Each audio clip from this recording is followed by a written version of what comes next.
Students, welcome back BBBN online class. बच्चों, ये जो आपके लास्ट में जो एंड में परिसी स्टेप बुक का ये है, बीच में आपके श्लोक वाला था, वो चैप्टर मैंने एक बार स्किप कर दिया है, वो बाद में हम पढ़ेंगे आराम से।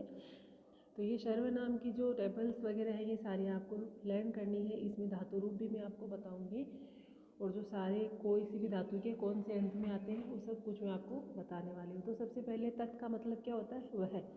और तत् किसका शब्द रूप है, पुल्लिंग का है। तत् की विभक्ति एक वचन, द्विवचन, बहुवचन, प्रथमा विभक्ति में क्या बोला जाता है, स, तव, ते। ठीक है, ये मैंने आपको बहुत बार रिपीट कर दिया है, लेकिन फिर भी मैं आपको ये बता रही हूँ दोबारा। आप इनको नोटबुक में लिख लीजिए और अच्छे से इनको याद कीजिए। तत् यानी वह, और किसका होता है, पुल्लिंग का होता है, और उसका विभक्ति रूप एक वचन, द्विवचन, प्रथमा में स, तव, ते, और स्त्रीलिंग में प्रथमा में क्या आएगा, सा, ते, ताहा। सह यानी वह, तव यानी वे दो, ते यानी वे सब, यानी पुल्लिंग के लिए। ठीक है, और सा यानी वह कौन, स्त्रीलिंग के लिए, लड़की के लिए है ना, किसी भी स्त्रीलिंग जो शब्द है उसके लिए। ते यानी वे दो, ताहा वे सब। अर्थ वही है, बस लिंग का फर्क है, पुल्लिंग और स्त्रीलिंग। ठीक है, फिर है नपुंसकलिंग। प्रथमा में नपुंसकलिंग में किसी भी शब्द को क्या बोलेंगे, तत्। तत् का मतलब वह है, तत्, ते, तानि, है ना, तत्, ते, तानि। तत् का मतलब वह है, ते का मतलब वे दो, तानि का मतलब वे सब। अर्थ वही हुआ ना, लेकिन नपुंसकलिंग जिस शब्दों के अंत में मकार लगा हुआ होता है, जो नपुंसकलिंग चीज़ें हैं, उनके अर्थ में इनको यूज किया जाता है, पुल्लिंग, स्त्रीलिंग, नपुंसकलिंग। फिर होता है दूसरा एतत्। एतत् यानी यह, जैसे आपका दिश होता है, वो भी जो हो रहा था तत् का दैट हो रहा था, अभी क्या है, जैसे आपका इंग्लिश में दिस होता है।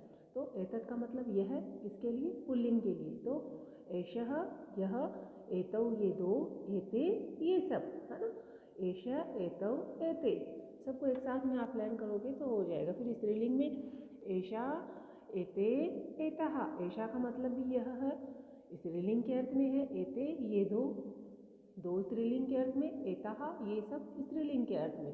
ठीक है, एषः यह कौन, पुल्लिंग के अर्थ में। एतौ ये दो, पुल्लिंग के अर्थ में। एते ये सब किसके अर्थ में, पुल्लिंग के अर्थ में। ठीक है, फिर नपुंसकलिंग के अर्थ में एतत्, एते, एतानि। एतत् यह, एते ये दो, एतानि ये सब। तो आप इनको एक साथ में याद कर सकते हैं। जैसे पुल्लिंग, पुल्लिंग की कौन सी चीज़ें आई है, तौ, ते।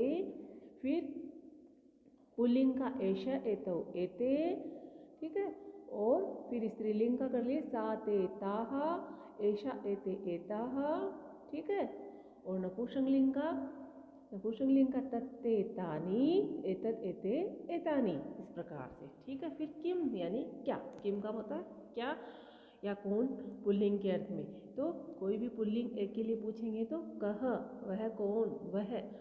कह एक के लिए पूछेंगे तो जैसे ऐशा लगा दिया, तो ऐशा कह, यह कौन है। ठीक है, सह कह, वह कौन है।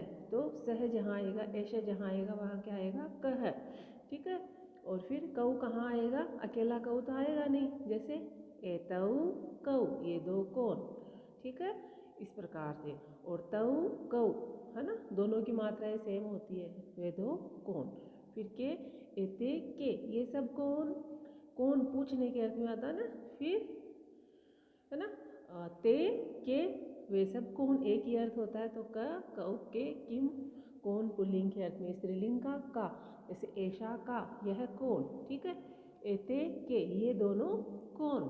ठीक है, फिर एतः, काहा, ये सब कौन। इस प्रकार इनके साथ में, उन सर्वनाम के साथ में इनका यूज होता है। फिर किम, किम, एतत् किम, यह क्या है। एते के, ये दो क्या है। एतानि कानि सन्ति, ये सब क्या है। तो किम, के, कानि नपुंसकलिंग के साथ में इनका यूज होता है। मैं आज आपको ज़्यादा नहीं करवाऊंगी, इतना ही करवाऊंगी। आप इनको एक साथ में सारा कुछ लर्न कीजिए। स, तौ, ते, सा, ते, ता, तत्ते, तानि, एतत्, एते, एतानि, एष, एतौ, एते, एषा, एते, एताः। ठीक है, किम, किम के रूप में क, कऊ, के, फिर स्त्रीलिंग के का, के, काहा। ये सारे आपको याद होने चाहिए, सारे आपको लर्न करने। Okay bye student, thank you.